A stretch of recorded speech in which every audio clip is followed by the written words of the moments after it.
Mont Ventoux. Velen zijn mij reeds de berg op voorgegaan. Dichters en wielrenners in bonte stromen hebben voor mij de Mont Ventoux gedaan. En ook na mij zullen er nog vele komen. De Mont Ventoux is een verschrikking, is een onmenselijke kool.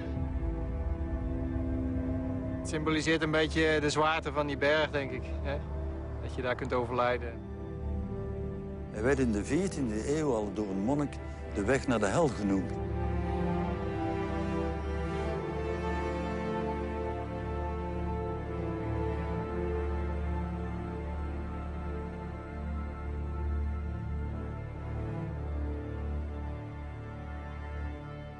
Hij wordt de Kale Berg genoemd, want de top ziet er zo uit. Boven de boomgrens is er niets dan kalksteen.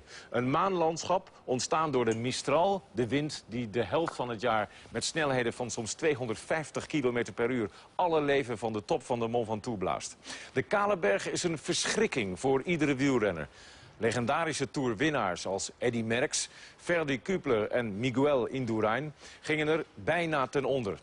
Het bekendste slachtoffer van de Mont Ventoux is natuurlijk de Engelsman Tommy Simpson.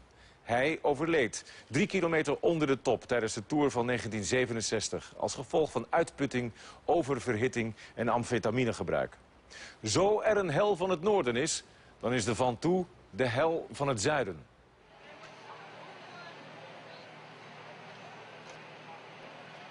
Okay, guys. Okay, special day, the Mont Ventoux. Everybody knows that climb, and today we have with Robert. We have a good guy to have a good result. Now everybody knows when we come on the last climb, 4th category, then it's 6.5 k's till Bedouin, and there the Mont Ventoux starts. What I want there is that some guys try to stay as long as possible with Robert. The first 3 k's is not that hard.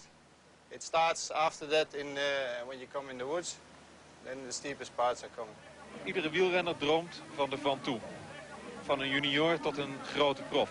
Hoe was die droom van jou ooit? Nou, een droom. Ik denk dat het meer een nachtmerrie is voor iedereen als je hem eenmaal opgereden hebt.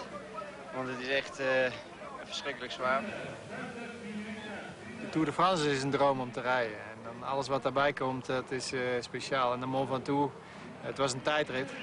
Dus dat was wel heel apart. En ja, een tijdrit is voluit, dan ga je gewoon 3 keer dood. Dus dat ben ik toen ook gegaan. Het is natuurlijk een heel apart gezicht ook als je daar al die aanloopt er naartoe. Dan in de verte dan doemt hij al op. Het is niet zo dat je daar in het hoge bergen zit, waar de ene berg naar de andere ziet. Dus in de verte zie je hem al opdoemen. En ja, het is heel speciaal. Ik denk dat je dan, als je uit die bos komt en je ziet dan de echte top, dan ja, dat is met geen andere berg te vergelijken. Het is allemaal open, dus je denkt van, nou, we zijn er bijna, maar het is nog een klerenend.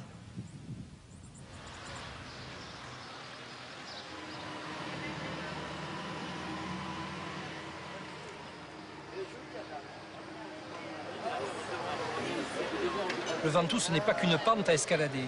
C'est une terre vivante où il y a une faune et une flore extraordinaires. Mais également, c'est une terre qui a inspiré de nombreux écrivains et de nombreux poètes. À partir du XIVe siècle avec Pétrarque, mais tout au long des siècles, des grands poètes français, René Char, Jacques Réda, même Victor Hugo, ont été inspirés par les pentes du Ventoux.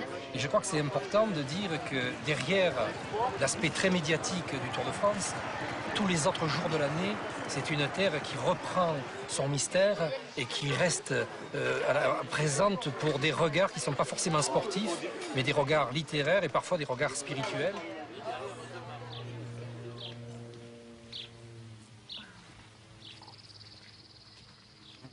Je m'appelle Eric Aretous, je suis né à Carpentras, j'habite à Flassan, un petit village de 300 habitants. Donc j'ai commencé le vélo à 14 ans, j'en ai fait jusqu'à 34 ans. J'ai fait 12 années chez les professionnels et j'ai gagné donc le Tour d'Espagne, j'étais 2 fois champion de France, j'ai gagné 2 fois le Tour du Haut-Var. Depuis 15 ans, je suis viticulteur. En ce moment, donc, on ramasse les cerises, là, on a tout le mois de juin, on ramasse les cerises.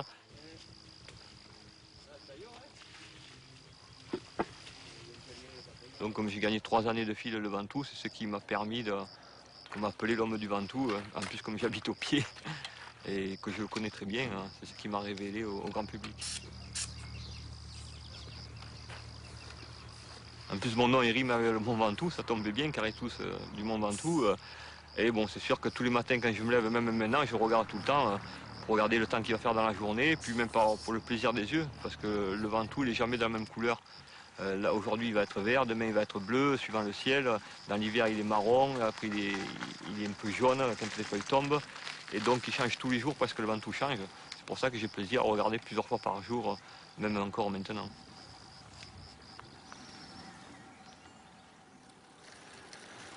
Voilà, donc là on sort du virage Saint-Estève et on rentre dans le vif du sujet, donc on est au pied du Mont Ventoux. Et on sait de suite si on est bien ou non, parce que donc, au bout de 500 mètres, comme la difficulté commence directement entre 8 et 10%, on sait de suite si on va être bien dans la montée ou mal. Et donc là, on a 10 km jusqu'au Chalet Reynard, où on n'a pas un centimètre qu'on peut récupérer, parce que la moyenne, c'est entre 8 et 10% jusqu'au Chalet Reynard. Voilà, et là, c'est ici qu'on rentre dans la forêt du Mont Ventoux, la forêt domaniale. Et souvent, c'est ici que les coureurs manquent d'oxygène pour monter le Ventoux.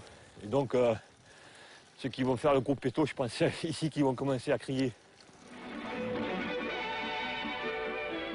Staande in zijn auto met een tropenhelm op het hoofd gaat meneer Godet even buiten Marseille het start zijn voor de tocht naar Avignon. Een etappe van 198 kilometer met een verschrikkelijke berg erin, de Ventoux, die in een blakerende hitte beklommen moest worden. Louison Bobet dacht hier zijn slag te kunnen slaan. Eenzaam, maar ook moeizaam klom hij voor het peloton uit naar boven. Toch had hij op de top maar 50 seconden voorsprong. En hij moest nog bijzonder hard fietsen om deze voorsprong tot de finish in Avignon te behouden. Bobet was volkomen uitgeput. En de gele trui kwam nog niet in zijn bezit. C'est la conjugaison souvent de la chaleur et puis de l'effort. Mais il se trouve qu'en 55, on ne parle pas encore de lutte antidopage, mais les coureurs prennent des produits. On signale dans l'entourage des grands coureurs des gens qu'on appelle des sorciers. C'est-à-dire ils ne sont pas médecins, ils ne sont pas pharmaciens, mais ils donnent des produits, on ne sait pas ce que c'est très mystérieux. Et à cette époque-là, quand le Tour de France aborde le Ventoux, eh bien, certains coureurs vivent des défaillances incroyables. Il y a le Suisse Ferdi Kubler, qui a été vainqueur du Tour en 1950, qui part très vite et qui a une défaillance. Il est accompagné par Gemignani. Gemignani lui dit « Attention Ferdi, le Ventoux n'est pas une montagne comme les autres. » Et Kubler lui dit « Mais Ferdi n'est pas un coureur comme les autres. » Mais quelques kilomètres plus haut, eh bien, il a une défaillance et il perd un temps fou. Et il arrivera à Avignon à la fin de l'étape avec beaucoup de retard.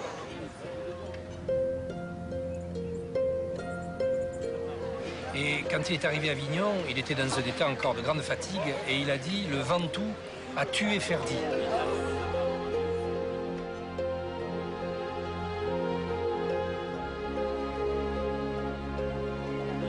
Après cette ascension, il ne pourrait plus faire de vélo et il a arrêté sa carrière guère de temps après.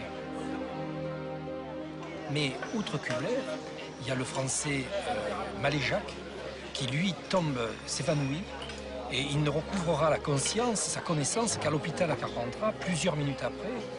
Et le docteur du Tour précise qu'il a cru que Maléjac allait mourir, tellement il était dans un état pitoyable.